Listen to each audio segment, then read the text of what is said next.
If I and my fellow speakers, Julie and Howard, look blinded by the brilliance of you, it's these movie Clegg lights staring at us. But this does look like a very good audience for today's multivariable subject. Three of us have the task ahead of us to sort of set a very high-level view of some of the aspects that are driving the scholarly communication enterprise. I like to use that word, not any one publisher, even my own organization, American Institute of Physics, not any one library, not any one research institution, but it really is a cohort of all those institutions and our funding organizations that need to work together to make sure that scholarly publishing remains the most important means of communicating scholarship. Now, I just sped off a rather pontification. My prior career, I was a working physicist for about 30 years, shaking down the Department of Energy and National Science Foundation for funding for projects that I really enjoyed working on. And I really felt that I knew what the journal business was. I had, over my career, published some 200 articles, so that meant I was an author. It also meant I was a reviewer. That's the deal. You write articles, you review articles. I had been an editor for a journal. I'd been on editorial advisory boards. I'd been the president of a small scientific society. So 7 years ago, I landed as CEO of the American Institute of Physics, which is a modest size physics publisher, physics, mathematics, some chemistry.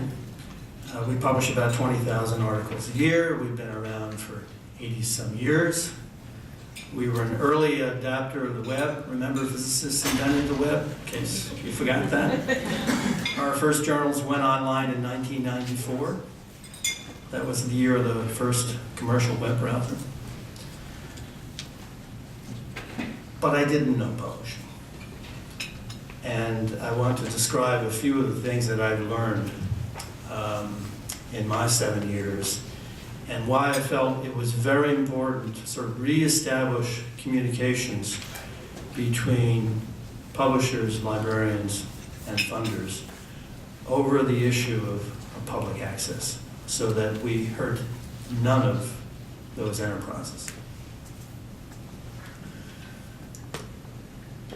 So I'll start with a brief introduction of what scholarly publishing is these days.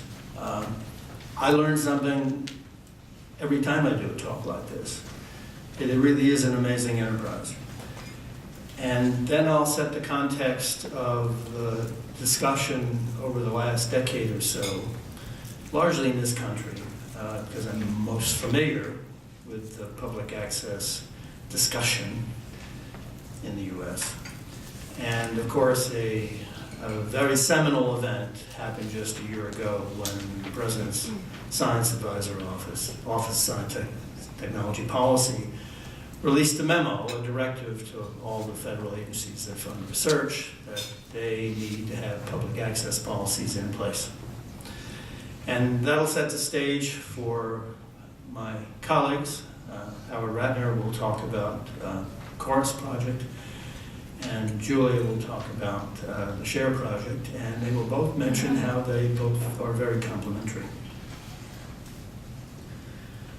So let's talk a little bit about the scholarly publishing enterprise.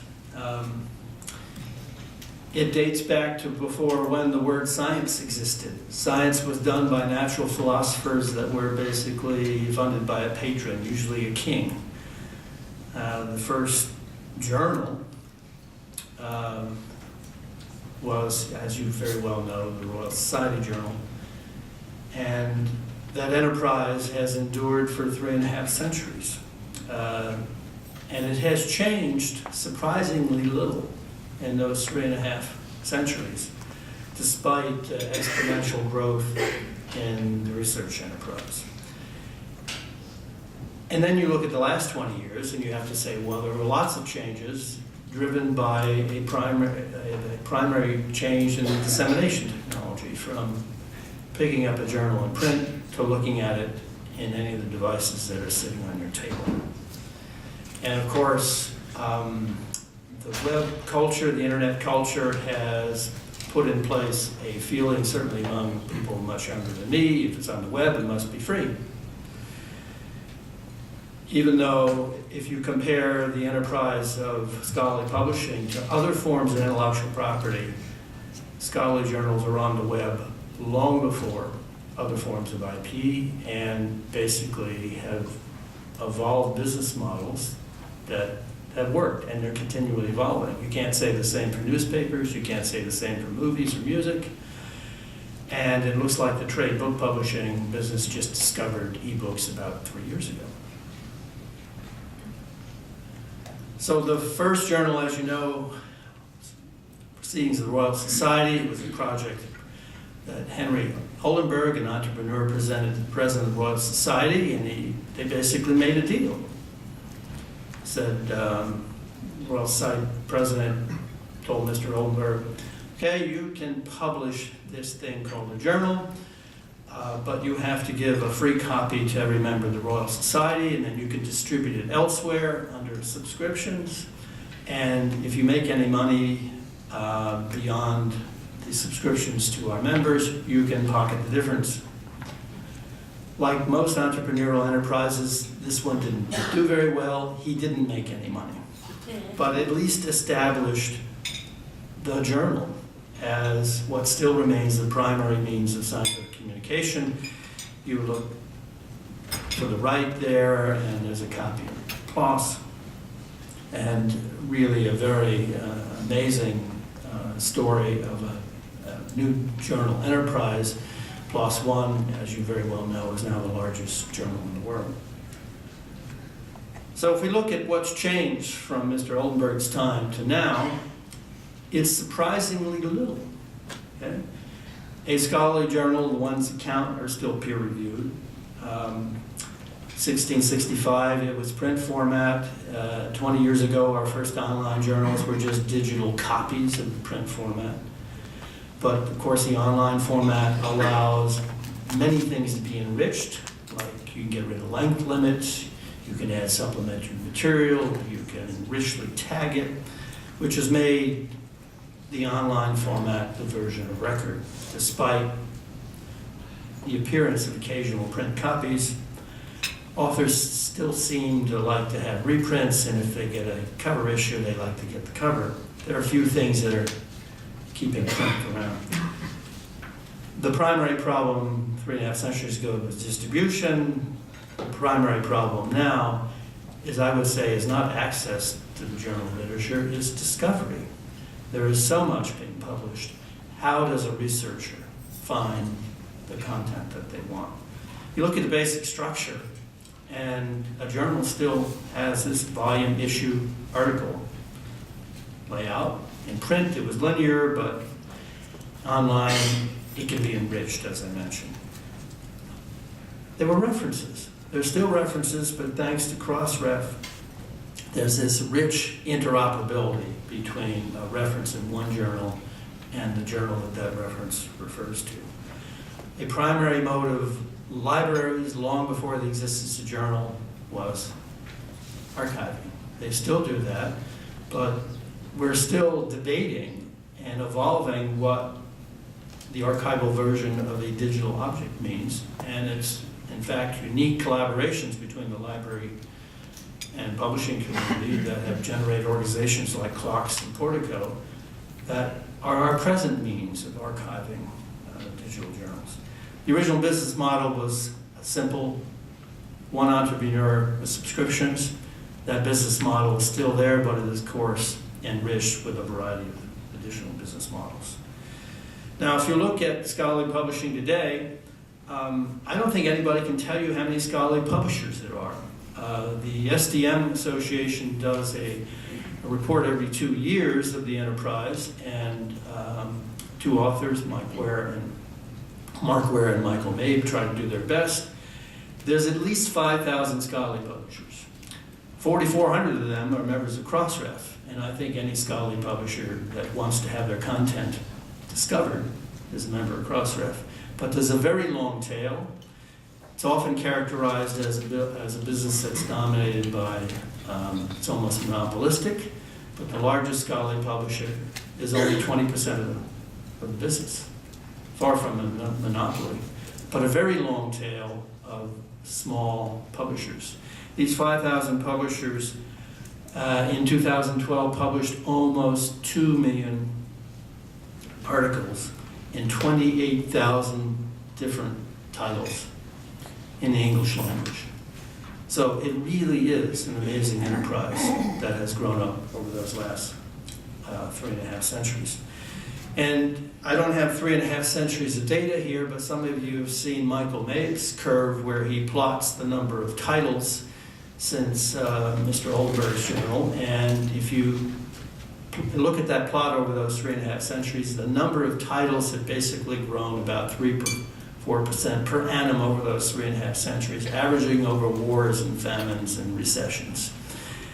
If you take the data more over a shorter period of time and go back 30 years, you see on the right the growth rate of journals, and you see it tracks OECD's data on the number of R&D professionals. Very simple one-to-one correspondence. You have more R&D, you write, you have more articles. What has not tracked and is the budgets that libraries have to deal with this increasing content when you deal with it in total. And when I stand up in front of librarians, or people that represent librarians, I do a mea culpa. So publishers and librarians have had this 3.5 century symbiotic relationship that's been essential. And we've let that relationship have rocky patches. One of them is over this. If you look at research university budgets, they have been climbing. It tracks the number of R&D professionals, it tracks research budgets from federal government, but the library budgets have not.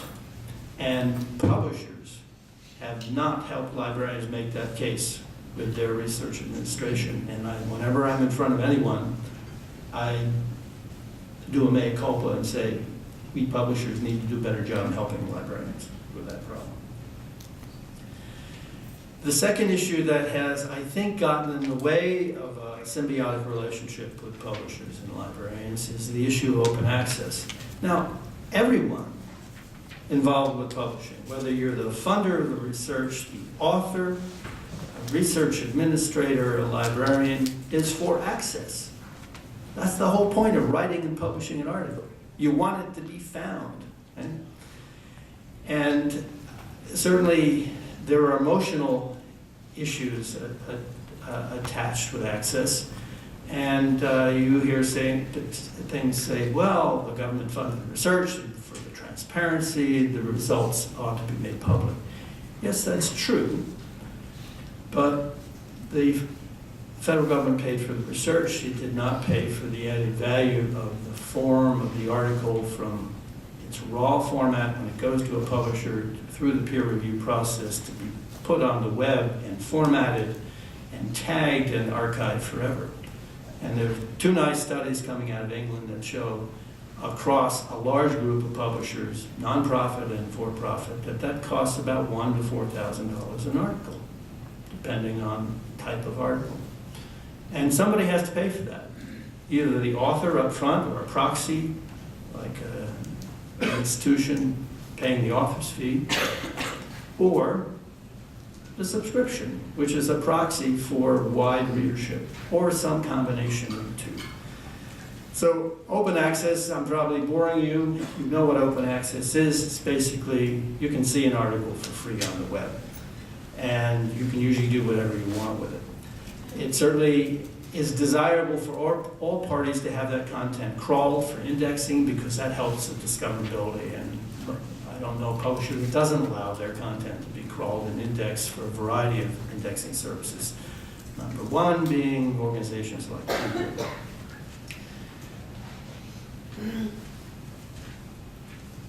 So there are various colors of open access. It's not as bad as airline reward programs are basically two. Gold and green. Gold, someone pays up front and the article becomes immediately accessible upon publication. Green means that it's basically funded by a subscription and the article becomes outside of a paywall after some embargo period. And there are various varieties of that I'm sure you've heard about. And of course, there's a hybrid model that allows an author to choose in a subscription journal whether to make that article available. That's hybrid OA. Lots of drivers for OA. I think the initial driver was the public's desire to see the medical literature. I would hate to be my own MD and read some of that literature and tell my doctor what to do, but I think there's a natural curiosity, particularly if you're a patient or a patient caregiver, to go to the literature. There's probably a small audience of entrepreneurs, basement inventors that would love to have access to scientific literature because they're not in a university environment. And there are a variety of other drivers for open access. So here's what the growth looks like. Since 1996, gold OA, green OA subscription you see for the roughly 30,000 titles that only about 10% of them are in either of the OA models, despite a lot of talk about OA over the last 10 years. But that being said, if you look at many of the newer journals that are being produced by almost any publisher, they're establishing an OA model. It is catching on. There's variability by the field. You see that most of the uptake is in the health and life sciences. And of course, the largest funder of research in the world, which is also the largest funder of research in the US, the National Institutes of Health, have had a public access policy that is codified in federal law that requires anything that's funded by the NIH to be put in their central repository, PubMed Central, after a 12-month embargo. And that has certainly driven the uptake in biomedicine. But you see there's a wide difference if you look at the physical sciences, engineering, and social sciences. So let me finish up this overview by walking you through a brief timeline of the public access debate. As I said, when I first got this job, I was quite distressed that people I considered almost my favorites in the research community. I mean, I loved my librarian. I couldn't do my research without my librarian. That librarians and publishers were arguing with each other over this issue of public access, primarily. I helped form what was called the Scholarly Publishing Roundtable. It was a staff committee for the U.S. House Science Committee in 2009, and it was very ably chaired by John Vaughan, who was the Executive Vice President of the Association of American Universities. And it included 4 publishers, 2 nonprofit, 2 profit, 4 librarians, and 4 research provosts who have a lot to say about how their library is treated. It was an ideal mixture, and we locked ourselves in a room for 6 months, and unknown in this town, we talked, we debated, we wrote draft reports, and no one leaked our discussions or our report until we released it on January 10th, 6 months later in January of 2010. Unheard of. Usually if you say something in a room in this town, it's on a blog or on CNN by 5 o'clock that day. This was a modest report. I urge you to go back and look at it. It's only about 20 pages long. It had a series of very pragmatic recommendations. Number 1 was scholarly publishing is an essential enterprise for scholarship, and the values need to be preserved as you evolve business models that provide more access. I'm paraphrasing the number of the recommendations. But the precise recommendations actually turned up in law. The next year, when the American Peace Act of 2010 was signed by President Obama in January of 2011, and those recommendations said the communities that are involved in this enterprise, the publishers, the research institutions, and the funders, the federal government, ought to work together to work out a pragmatic solution for public access. And that ended up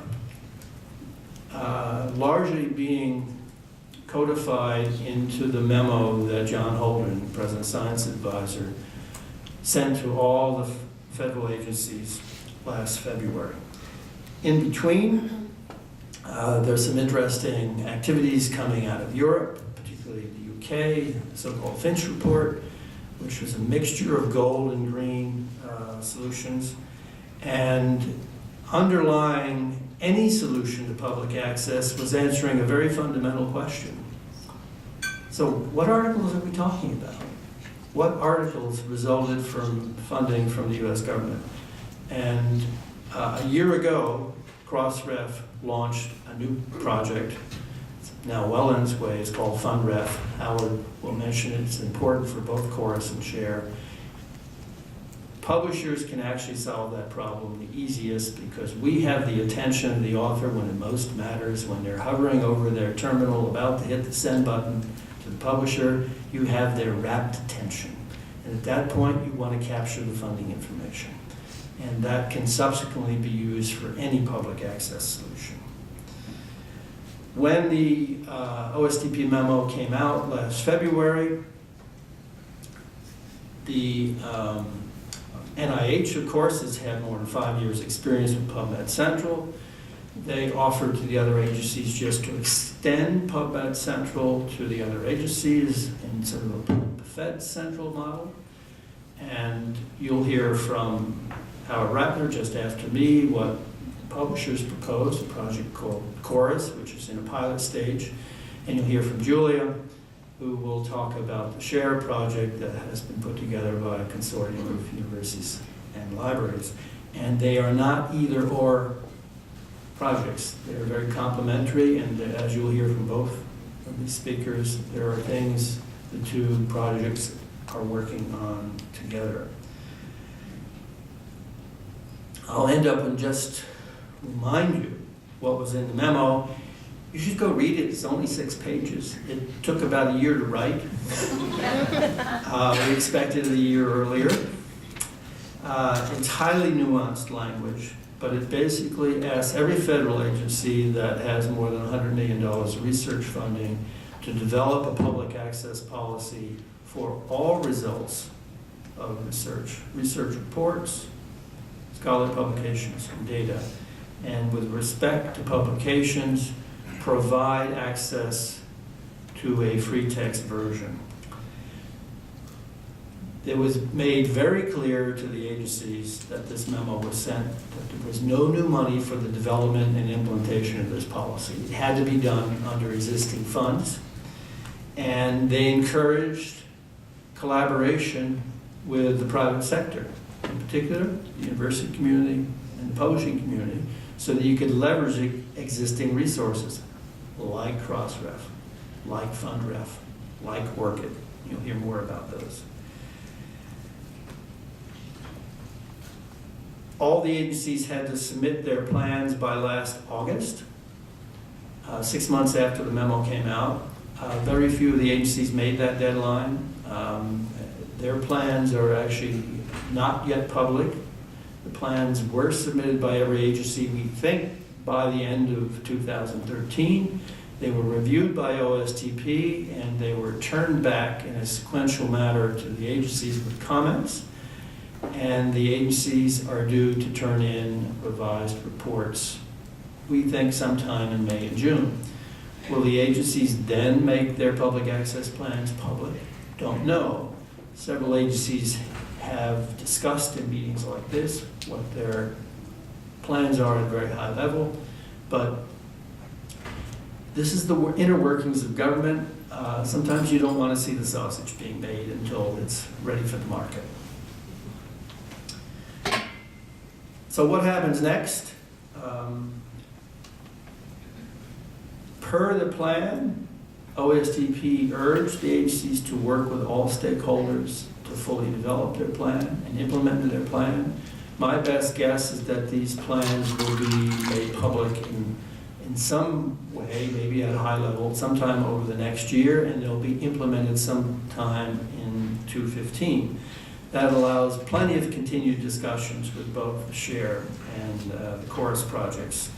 You will hear from Howard that there's a pilot chorus project in place, and you will hear from both Howard and Julia that there are a number of collaborative projects between the share and chorus.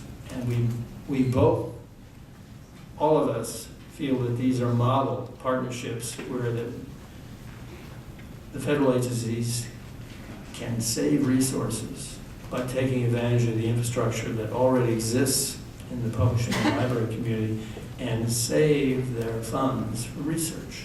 That does us all good. So I thank you for your attention. I thank a number of colleagues who have helped me put this talk together. Some are in the audience. And I look forward to hearing my stage mates up here. Thank you very much. And I should add that after our talks, as they're all connected, we will have questions together.